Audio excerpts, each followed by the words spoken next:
Video నచ్చినట్లయితే like చేయండి, subscribe చేయండి.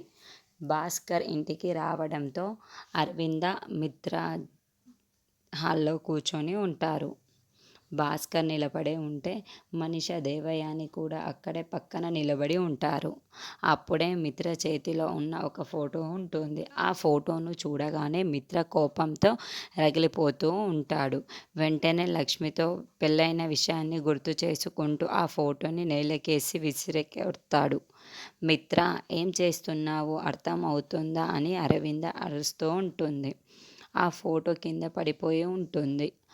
మా నేను ఇలా చేదు జ్ఞాపకాల్ని మళ్ళీ మళ్ళీ గుర్తు కోవట్లేదు అనుకుంటున్నాను. మిత్ర చాలా కోపంతో లక్ష్మిని గుర్తు చేసుకుంటూ ఇక లక్ష్మి పేపర్స్ని తీసుకొని వెళ్ళిపోయిన విషయాన్ని గుర్తు చేసుకొని కోపంగా రగిలిపోతూ ఉంటాడు. అరవింద అరుస్తూ ఉంటాడు. ఏంటి మిత్ర ఇది అంటూ ఉంటే ప్రశ్నిస్తూ ఉంటుంది. అప్పుడే కింద పడిపోయిన ఫోటోని కాస్త భాస్కర్ చేతిలో తీసుకొని చూస్తూ ఉంటాడు. మిత్ర, లక్ష్మి ఇద్దరు పెళ్ళి ఫోటో అందులో ఉంటుంది. అదేంటి, మిత్ర తన భార్య లక్ష్మి అని భాస్కర్ షాకింగ్గా ఆ ఫోటో మిత్ర వైపు పదే పదే చూస్తూ ఉంటాడు. అప్పుడే మనీషా, దేవయాని ఇద్దరు కూడా భాస్కర్ వైపు గమనిస్తూ ఉంటారు. మనీషా పదే పదే భాస్కర్ని గమనిస్తూ ఉంటుంది.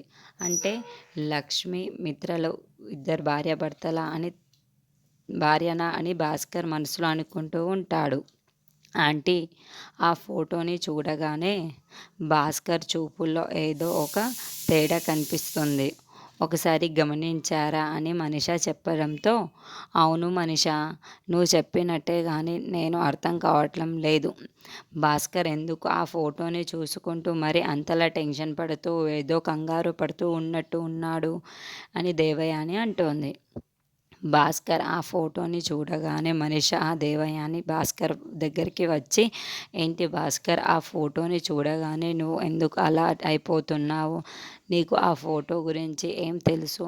నువ్వు ఆ ఫోటోని ఎందుకు అంత